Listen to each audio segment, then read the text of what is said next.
எண்ணமெல்லாம் சிறகடிக்கும், எண்களெல்லாம் வழி கொடுக்கும், எந்நாளும் ராஜமுகம், எளியோரின் ஏறுமுகம்.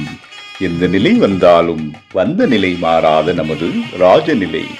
Rajanilai TV, channel of astrology.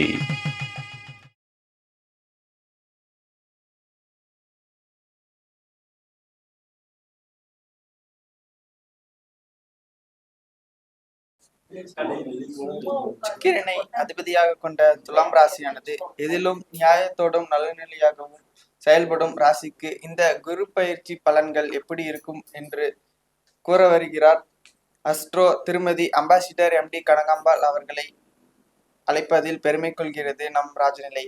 அனைவருக்கும் வணக்கம். ஓம் சிவாய் நம. இன்று மிக அழகான ஒரு தருணத்தை உருவாக்கி கொடுத்த நமது ராஜநிலை சேனல் நிறுவனர் அன்பு சகோதரர் ராஜசேகர் ஐயா அவர்களுக்கும், இன்று குரு பயிற்சி குருவர்களால் இன்று குருவாக இருக்கக்கூடிய எங்களது மறுபடி குருஜி அவர்கள் என்னுடைய திருமண நாளில் கலந்து கொள்ள உண்மை என்னுடைய திருமண நாள்ல இந்த குரு பயிற்சி பலன்களை கூறுவதில் பெருமகிழ்ச்சி அடைகின்றேன். இன்று எனது சகோதர சகோதரிகள் மற்றும் நண்பர்கள் அனைவரும் குரு பயிற்சியுடைய பலன்கள் மிக அழகாக மேசம் முதல் கன்னி வரையிலும் பேசியிருக்கிறாங்க, மீன வரையிலும் பேச போறாங்க. எல்லாருமே பார்த்துட்டு இருக்கிறீங்க. இப்ப நான் பேச போற ராசி அப்படின்னு பார்த்தோம்னா எதுலயும் வேக்கியானம் பேசக்கூடிய ஒரு ராசி. ஓகேங்களா? எந்த இடத்துலயும் ஒரு பஞ்சாயத்துனா அந்த இடத்துல போயிட்டு நின்று யாரு எப்படி என்னன்னு சொல்லிட்டு நாட்டாம பண்ணக்கூடிய ராசி அப்படிங்கிறதையும் சொல்லலாம். அடுத்தது எந்த இடத்துலயும் நீதி நேர்மை நியாயம் அப்படின்னு சொல்லக்கூடிய ஒரு ராசின்னு சொல்லலாம். அதே போல ஒரு பிசினஸ் அப்படின்னா கரெக்டா அந்த இடத்துல எது லாபம் வரும், எது எப்படி பண்ணலாம் அப்படிங்கக்கூடிய ஒரு யுக்தியை அறிந்த ஒரு ராசின்னு சொல்லலாம். மனசு அப்பப்ப அது எந்த இடத்துல யார் சொல்றாங்க அப்படிங்கறத கேட்டுட்டு அதுக்கு தகுந்த மாதிரி அதனுடைய தீர்ப்புகளை வழங்கி அந்த இடத்துல தனக்குன்னு ஒரு நிகரான ஒரு இடத்த தக்க வச்சக்கூடிய ஒரு ராசிங்கிறத சொல்லலாம். நல்லா தெரிஞ்சிருக்கும் எந்த ராசி பத்தி பேசுறேன்னு. அதுதான் துலாம் ராசி. ஓகேங்களா? இப்ப இந்த துலாம் ராசி நேயர்களுக்கு எப்படி இருக்கும்? ஏன்னா எப்ப பார்த்தாலும் ஒரு ராசி மாறிச்சு அப்படின்னாவே புத்தாண்டு பலன், ஆங்கில வருட பலன், அடுத்தது ராகு கேது பயிற்சி, குரு பயிற்சி அப்படின்னு மாறி மாறி எல்லா பயிற்சிகளும் வந்தாலும் இருக்கக்கூடிய ராசிகளே நம்ம சொல்லுவோம் ஏன்னா கிரகங்கள்லயே குரு நல்ல சிறப்பு அப்படிங்கிறப்ப குருவுடைய அருள் கிடைச்சதுன்னா நல்லா இருக்கும். ஏற்கனவே துலாம் ராசிக்காரர்கள் யாருன்னா அசுரகுரு. எப்பயுமே தேவகுருவோட அசுரகுரு நல்லா சிறப்பா செய்யக்கூடியவர். ஒரு ராசியுடைய கட்டத்திலையும் சரி, தசாபுத்திகள்லயும் சரி, எந்த ஒரு இடத்துலயும் பாத்தீங்கன்னா அசுரகுரு நல்ல அசுர வளர்ச்சியை கொடுக்குற மாதிரி. ஆனா தேவகுரு அவ்வளவு சீக்கிரம் சட்டுன்னு கொடுத்துட மாட்டார். எந்த ஒரு இடத்துலயும் பொறுமையா நிதானமா அவங்களோட பாத்திரம் அறிஞ்சு பிச்சை போடணும்னு சொல்லுவாங்க இல்லைங்களா? அது மாதிரி குரு எப்பயுமே அவரவர்களுக்கு தகுந்த மாதிரிதான் செய்யக்கூடியவர். அப்படிப்பட்ட இந்த குரு அப்படின்னு பார்த்தோம்னா இந்த துலாம் ராசிக்காரர்களுக்கு 3, 6க்கு உண்டானவர் இல்லைங்களா? அப்படிங்கிறப்ப அவர் இப்ப எங்க போறாரு? 10ஆம் இடத்துக்கு போறாரு. 10ஆம் இடம்ங்கிறது உச்ச வீடு. அப்படிங்கிறப்ப எல்லாருமே சொல்லுவாங்க, ஐயோ 10க்கு போனா பதவி பறிபோகும்னு சொல்லுவாங்க, இட மாற்றங்கள் ஏற்படும் சொல்லுவாங்க. என்ன வரப்போதோ தெரியலையே. இதுவரையில் 9ல இருந்தே ஒன்றும் பண்ணல, 10ல போய் என்னத்தான் செய்ய போறாரோ தெரியல. இதுல வேற நமக்கு 6ஆம் இடத்துல இருந்து சனி பகவான் அல்லல் படுத்து வச்சுட்டு இருக்குது. 4ஆம் இடத்துல இருக்கிற ராகு நம்மள படாதபாடு படுத்திக்கிட்டு இருக்குது. எந்த இடத்துல நிக்கவும் முடியல, போகவும் முடியல. இப்படியே நிறைய விஷயங்களை நமக்கு என்ன பண்ணியிருந்தேன் மாத்தி மாத்தி அதனுடைய பலன்களை கொடுத்துட்டு இருக்குது. போன வருஷம் மட்டும் என்ன நல்லா இருந்தது அப்படின்னு கூட நீங்க கேட்கிற கேள்வி எனக்கு புரியுது. ஓகேங்களா? நான் தொழில்ல பார்த்தோம்னா தேக்கம், ஒரு வளர்ச்சி கிடையாது. அடுத்தது பாத்தீங்கன்னா கடன் மேல கடன் சுமைகள் அதிகமா இருக்குது. தேவையில்லாத அவப்பெயர்கள், பிரச்சனைகள், இது மாதிரி பல்வேறு நிம்மதியான தூக்கம் கிடையாதுங்க அப்படிங்கறத நம்ம சொல்லலாம்.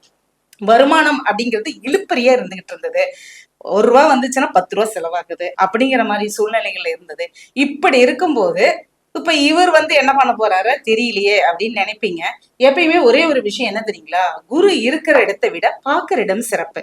அப்படிங்கிறப்ப துலாம் ராசிக்காரர்களுக்கு எந்த இடத்த பாக்குறாருன்னா தனஸ்தானத்தை பாக்குறாரு, குடும்பஸ்தானத்துல பாக்குறாரு. ஏன்னா இங்க குடும்பத்துலதான் ஏகப்பட்ட பிரச்சனையாவே இருந்துட்டு இருக்குது. உன் பேசினாலும் பின்னாடி நின்றுட்டு யார்கிட்ட பேசுன, ஏன் பேசுன, எதுக்கு பேசுனேன்னு என்கொயரி பண்ணிட்டு இருக்கிறதுல என்ன ஆகும்? கொஞ்சம் கட்டுப்படும் இப்ப. ஓகேங்களா? ஏன்னா சாமர்த்தியமா உங்களை பேச வச்சிருவாரு, அது வேற விஷயம். ஓகேங்களா? அடுத்தது 4ஆம் இடத்தை பாக்குறாரு. அப்படிங்கிற தாயாருடைய உடல்நிலையில இருந்த பிரச்சனைகள் இது எல்லாமே கொஞ்சம் முன்னேற்றம் ஏற்படக்கூடிய ஒரு அமைப்புகளை உருவாக்கி கொடுக்கும். அடுத்தது 6ஆம் இடத்தை பாக்குறாரு. 6ஆம் இடம் அப்படிங்கறத பார்த்தோம்னா உங்களுடைய ஹெல்த் விஷயங்களும் சரி, அடுத்தது வேலைகள் இருக்கக்கூடிய அமைப்புகள்லயும் சரி, இதெல்லாம் உங்களுக்கு கொஞ்சம் சாதகமா இருக்கக்கூடிய ஒரு அமைப்புகள் இதுல உண்டு அப்படிங்கறத சொல்லலாம். இப்ப இது மாதிரி 2, 4, 6 இந்த இடங்களை நம்ம பாக்குறதுனால கொஞ்சம் சிறப்பு. ஆனா இருக்கிற இடத்துல நம்ம மறந்துடக்கூடாது. 10ஆம் இடம் அப்படிங்கிறப்ப அந்த இடத்துல என்ன பண்ணுவாங்க, இருக்கிற பொசிஷன்ல இருந்து ப்ரமோஷன் ஆகி மேல போற மாதிரி இருக்கிற மாதிரி இருக்கும், இல்ல டீ ப்ரமோட் ஆகிற மாதிரி 2 விஷயமும் நடக்கும். அதனால நீங்க எது வேணும் நீங்க தான் முடிவு பண்ணணும். அடுத்தது ஒர்க் லோடு உங்களுக்கு அதிகமாகும், பல்கா வரும், அல்லது டிரான்ஸ்ஃபர் ஆகும், இருக்கிற இடத்துல இருந்து வேற இடத்துக்கு நீங்க மாறுற மாதிரி இருக்கும். அது சாதகம்னு நினைச்சு நீங்க ஏத்துக்கோங்க. அங்க விதண்டாவாதம் பண்ணினீங்கன்னா டோட்டலா நம்ம அந்த ஜாப்ல இருந்தே வெளியில போகக்கூடிய ஒரு சூழ்நிலைகள்லாம் நமக்கு நிறைய வரும். அதே மாதிரி தொழிலையும் சரி, அந்த காம்படிஷனை சமாளிக்கிற அளவுக்கு புது யுக்திகளை பயன்படுத்தி அந்த இடத்துல நம்ம எப்படி தக்க வச்சுக்கலாங்கிறது பிளான் பண்ணினீங்கன்னா மட்டும்தான். எதையும் பிளான் பண்ணி பண்ணணும். இல்லை அப்படின்னா அந்த இடத்துல நம்ம என்ன பண்ணுவோம், தோத்துருவோம், கீழே நம்ம டவுன் ஆயிடுவோம். அப்படிங்கிறப்ப இந்த இடத்துல விழிப்புணர்வா இருக்கக்கூடிய ஒரு காலகட்டங்கள். ஏன்னா நம்ம நல்லபடியாவே இருந்தா கூட 4 பேரோட ஏச்சும் பேச்சு என்ன ஆகும், நம்மள தவறான ஒருவரை சித்தரிக்கக்கூடிய ஒரு அமைப்பா உருவாக்கி கொடுத்துரும். அதனால நம்ம என்ன பண்ணணும், எப்பயுமே கரெக்டா தப்பே பண்ணாலும் தப்பு இல்லாம பண்ணணும். அதை மட்டும் ஞாபகம் வச்சுக்கோங்க. அப்படி பண்ணினீங்க அப்படின்னா உங்களுக்கு இந்த ஆண்டு மட்டும் இல்லை, எந்த ஆண்டுமே சிறப்பா இருக்கும். ஓகேங்களா?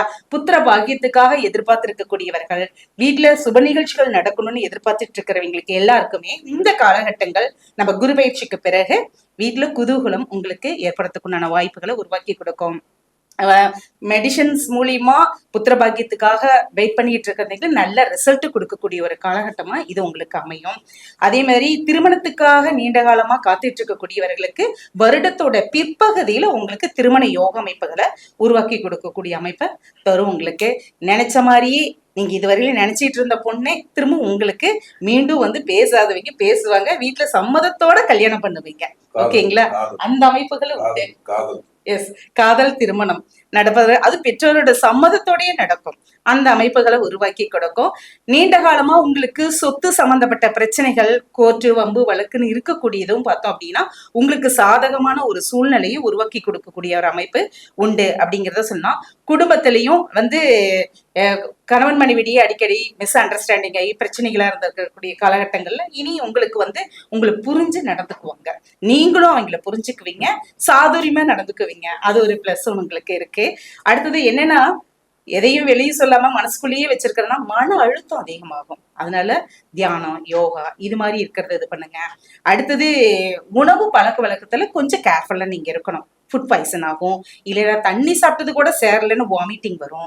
ஓகேங்களா? இதுல ஹெல்த்ல கொஞ்சம் நீங்க கேர்ஃபுல்லா இருக்கணும். அதே சமயத்துல பயணம் உங்களுக்கு அதிகமாகும். டிராவலிங், இங்க இருந்தா அங்க வேலைக்காக அங்க போனோம், வீட்டுக்காக இங்க வந்தோம், வீடு ஒரு ஃபேமிலி ஒரு பக்கம் இருக்கும், நீங்க ஒரு பக்கம் இருப்பீங்க, இதுக்காக அங்க இங்கேயும் அலைச்சல் உங்களுக்கு அதிகமா இருக்கும்.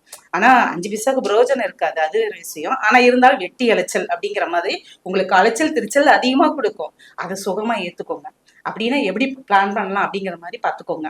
வெளிநாடு போகணும், வெளி ஊர்ல வேலை ஜாப் வந்து நமக்கு அங்க மாறி இருக்குது அப்படின்னாலும் அதையும் சாதகமா நீங்க ஏத்துக்கோங்க. அது உங்களுக்கு ஒரு பிளஸ்ஸா உங்களுக்கு அமையும். சரிங்களா? அது மட்டும் இல்லாம கவனமா இருக்கிறது என்ன அப்படின்னு பாத்தீங்க அப்படின்னா, இன்வெஸ்ட்மெண்ட் பண்றதுல கொஞ்சம் கேர்ஃபுல்லா இருக்கணும். ஓகேங்களா? அதிக முதலீடோ, எதுக்கு பிசினஸ்க்கு நம்ம பணம் செலவு பண்ணா மட்டும்தான் ஒரு பிசினஸ் குரோத்தை கொண்டு வர முடியும். அதுக்காக நம்ம பிசினஸே பண்ணாம இருக்க முடியாது. அதிக முதலீடு வேண்டாம், கம்மியான விரலுக்கேத்த வீக்கம் அப்படின்னு சொல்ற மாதிரி குறைவான முதலீடு, சமாளிக்கிற அளவுக்கு தன்மை.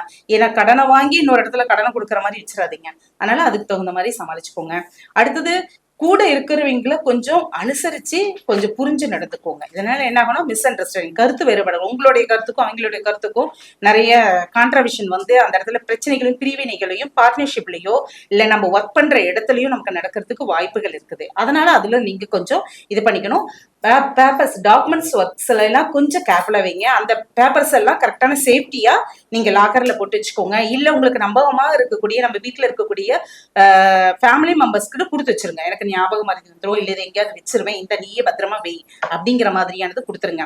டிரைவிங் லைசன்ஸ் ஆகட்டும், வீட்டுடைய ஆதார் அட்டையாகட்டும், எதுவா இருந்தாலும் சரி, வீட்டு பத்திரம் ஆகட்டும், எதுவா இருந்தாலும். அதே மாதிரி டாக்குமெண்ட்ஸ் புதுசா நீங்க சைன் பண்றீங்கனாலும் பார்த்து கேர்ஃபுல்லா ஒரு தடவைக்கு 2 தடவை படிச்சு சட்ட ஆலோசகர்கிட்ட பார்த்துட்டு அதுக்கப்புறம் சைன் பண்ணுங்க. ஏன்னா இன்னைக்கு நீங்க பண்ணக்கூடிய ஒவ்வொரு கையெழுத்தும் பின்னாலையில உங்களுக்கு அது ஒரு சில மாற்றங்களை உங்களுக்கு உருவாக்கி கொடுக்கக்கூடிய அமைப்பு இருக்கு. அதுல நீங்க கொஞ்சம் கேர்ஃபுல்லா இருக்கணும். அதே மாதிரி பெண்களுக்கு நிறைய புதிய புதிய நட்புகள் உருவாகிறதுக்கு வாய்ப்புகள் இருக்கு. அது ஆணா இருந்தாலும் சரி, பெண்ணா இருந்தாலும் சரி. அப்படிங்கிறப்ப ஆப்போசிட்ல இருக்கக்கூடியவர்களோட நெருக்கம் அதிகம் வேண்டாம். இது உங்களுக்கு என்ன பண்ணணும்னா நம்மளை பத்தி ஒரு இமேஜினேஷன், தவறான ஒரு இதை உருவாக்கி கொடுக்கறதுக்குண்டான வாய்ப்புகள் உருவாக்கி கொடுத்துரும். அதனால நம்மளுடைய பழக்க வழக்கத்துல கொஞ்சம் நம்ம கண்ட்ரோலா இருக்கிறது நன்மையை நமக்கு கொடுக்கும். மாணவ மாணவிகளுக்கு முழுக்க முழுக்க நீங்க படிப்புல நல்லா கவனம் செலுத்துங்க. நீங்க நினைச்ச உயர்கல்வி, நீங்க நினைச்ச ஒரு பாடங்கள் எல்லாமே உங்களுக்கு கிடைக்கிறதுக்குண்டான சாதகமான சூழ்நிலை. அப்படிங்கிறப்ப ஈஸியா தான் நமக்கு கிடைச்சிட போகுது அப்படின்னு ஜாலியா இருந்தீங்க அப்படின்னா நினைச்ச மாதிரியான ஒரு காலேஜோ அந்த இடத்துல சீட்டோ நமக்கு கிடைக்காம போயிடும். அதனால கொஞ்சம் கேர்ஃபுல்லா நீங்க இருங்க. அதே மாதிரி கலைத்துறையினருக்கு புதிய புதிய ஒப்பந்தங்கள்லாம் உங்களுக்கு வரும். வெளியில போயிட்டு ஒர்க் பண்ற மாதிரி, ஹார்ட் ஒர்க் பண்ற மாதிரியான ஒரு சூழ்நிலை இருக்கும். ஒரு தடவைக்கு 4 தடவை நம்ம அந்த இடத்துக்கு நம்மளுடைய வாய்ப்புக்காக அலைய வேண்டிய ஒரு சூழ்நிலைகள் வரும். அதையெல்லாம் ஈஸியா நீங்க எடுத்துக்கோங்க. ஆனா உங்களுக்கு உண்டான வாய்ப்புகள் கண்டிப்பா உங்களுக்கு கிடைச்சே தீரும். உங்களுடைய முயற்சி என்னைக்குமே கை கொடுக்கும். உங்களுக்கு விவசாயிகளுக்கு நல்ல ஒரு மாற்றத்தை உருவாக்கி கொடுக்கக்கூடிய அமைப்பு. ஆனா இருந்தா பெருத்த லாபம் அப்படின்னு சொல்ல முடியாது, நஷ்டம்னு சொல்ல முடியாது. ஓரளவுக்கு உங்களுக்கு மீடியமா இருக்கிறதுக்கு உண்டான வாய்ப்புகள் உண்டு. அரசியல்வாதிகள் தங்களுடைய பேச்சுல கொஞ்சம் கவனத்தை செலுத்துங்க. செல்போன் இது மாதிரி இருக்கக்கூடியதுல பேசுறதுலயும் யாரை பற்றி எதை பத்தியும் சொல்லாதீங்க. உங்களுடைய பேச்சு தான் நாளைக்கு பின்னாலையில வருத்தக்கூடிய அளவுக்கு கொண்டு வந்து விட்டுரும். அதனால பேச்சுல மட்டும் கவனம் செலுத்துங்க. அது உங்களுடைய வாழ்க்கைக்கு வெற்றியை கொடுக்கும். இந்த ஆண்டு உங்களுக்கு முற்பகுதியை விட பிற்பகுதி உங்களுக்கு சிறப்பா இருக்கும். நல்ல ஒரு சமூக அந்தஸ்து, தொழில் உயர்வு, நல்ல சிறப்பான ஒரு ஆண்டு அப்படிங்கறது சொல்லலாம். நீங்க செய்ய வேண்டியது, நான் என்ன பண்ணணும், என்னதான் நம்ம பலன்கள் சொன்னாலும் கடைசி என்ன சொல்லுவீங்க கேட்டா, பரிகாரம், இது மாதிரி பிரச்சனைகள் இருந்து தப்பிக்கிறதுக்கு ஏதாவது இருக்கா அப்படின்னு தானே கேட்பீங்க இல்லையா? அப்படிங்கிறப்ப ஒரு சிறந்த பரிகாரம் அப்படின்னு பார்த்தோம் அப்படின்னா, குருமார்கள் உங்களுக்கு ஸ்கூல் நமக்கு ஆசிரியர்கள் சொல்லி கொடுத்தாங்க இல்லைங்களா, 1ஆவதுல இருந்து காலேஜ் வரையில படிச்சிருக்கக்கூடியவர்கள், அல்லது நமக்கு ஆசிரியர்கள் பக்கத்துல இருக்கக்கூடியவர்கள், இது மாதிரி இருக்கக்கூடியவர்களுக்கு நீங்க என்ன பண்றீங்கன்னா வஸ்திர தானம் பண்ணுங்க.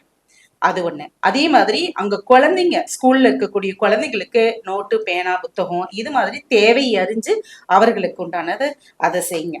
கொஞ்சம் என்னால டிராவல் பண்ணி ஒரு இடத்துக்கு போக முடியும்னு நினைக்கக்கூடியங்க, குருவாயூர், திருச்செந்தூர் இந்த கோவில்களுக்கு போயிட்டு வாங்க. இது எல்லாமே ஒரு பொது பலன் தாங்க. அப்படிங்கிறப்ப உங்களுடைய சுய ஜாதகத்துல எப்படி இருக்குதுங்கிறத பார்க்கணும். அதுல உங்களுக்கு சாதகமான தசாபுத்தி இருக்கா அப்படிங்கிறது இருந்துச்சுன்னாதான் இந்த பலன்கள் கூடவோ குறையறதுக்கு வாய்ப்புகள் உண்டு. அதனால சுய ஜாதகத்தையே ஆய்வு செஞ்சுட்டு அதுக்குண்டான கோவில்களை நீங்க வழிபாடு பண்ணும்போது உங்களுக்கு 100% எல்லா ரிசல்ட்டும் உங்களுக்கு ஜாதக ரீதியா சக்சஸ் ஆகிறதுக்குண்டான வாய்ப்புகள் உண்டு அப்படின்னு சொல்லிட்டு இந்த வாய்ப்பை வழங்கிய நமது தலைமையேற்றி நடத்தி கொண்டிருக்கும் குருஜி ஐயா அவர்களுக்கும், அன்பு சகோதரர் ராஜசேகர் ஐயா அவர்களுக்கும் நன்றிகளை தெரிவித்துக் கொள்கிறேன். நன்றி, வணக்கம். அம்பாசடர்னா அரசு பிரதிநிதின்னு பேரு. வெளியுறவு தான் அரசு பிரதிநிதி சொல்லுவாங்க. அந்த அம்பாசடர் என்ன சொல்லிட்டாங்கன்னா, அம்பாசடர் சொல்லுவாங்க நம்ம மக மாதிரிதான். அவங்க ரொம்ப சிறப்பா இருக்குது, 100% நல்ல பலன் சொல்லிட்டாங்க. இப்ப நம்ம இதை மறுப்பு சொல்றதுக்கான ஒரு கிடையாது. அழகான பலன், அற்புதமான பலன். எடுத்தது இந்த ஃபுட் பாய்சன் இது மாதிரி விஷயமெல்லாம் சொன்னாங்க. கரெக்டா பொறுக்கெடுத்து சொன்னாங்க. ஏறக்குறைய 100க்கு 100 இவங்க சொன்னது பூராமே தியானம் எல்லாம் பண்ணணும், இது மாதிரி இன்வெஸ்ட்மெண்ட் எல்லாம் கசபசன் பண்ண வேண்டாம் அப்படிங்கிற விஷயம் எல்லாம் சொன்னாங்க. நெகட்டிவ்லும் நிறைய சொல்லிக்காங்க. ஆனா உண்மையிலேயே இதெல்லாமே எடுத்துக்கொள்ள வேண்டிய விஷயம் தான். அப்ப குரு கடகத்துல இருந்து என்ன பண்ணாரு, அவர் விருச்சிக துலா ராசிக்கு 2ஆம் இடத்தை பாக்குறாரு. ஸோ பணம் கிடம் வர்றது, குடும்பத்துல ஒற்றுமை சேர்றது, இதுக்கூட வாய்ப்புகள்லாம் நடக்கும். அதே மாதிரி துலாத்துல இருந்து ஏறக்குறைய மகரத்தை பாக்குறாரு. துலா ராசிக்கு 4ஆம் இடம், வண்டி வாகன வீடு. ஏன்னா பார்க்கு கிடையிடம் பலம் பெறும் அப்படிம்பாங்க. பழைய வீடு இருந்தா கட்டலாம். ஏன்னா இது மாதிரி ஒரு சில விஷயங்களையும் கொடுக்கக்கூடிய வாய்ப்பு இருக்குது. அப்படிங்கிற மாதிரி சிறப்பாக அவங்க தன்னுடைய கருத்துக்களை பதிவு செஞ்சாங்க. அதுல அதை விட முத்தாய் போய் சொன்னா திருமணம் நடக்குன்னு சொல்லியிருக்காங்க. ஆனா பெண்ணா திருமணம் நடக்கக்கூடிய வாய்ப்பு இருக்குன்னு சொன்னாங்க. அற்புதமா அவங்க ராசி பலன், துலா ராசிக்கான பலனை தெளிவா சொன்னதுக்கு அவர்களை வாழ்த்துகிறேன். நன்றி, வணக்கம்.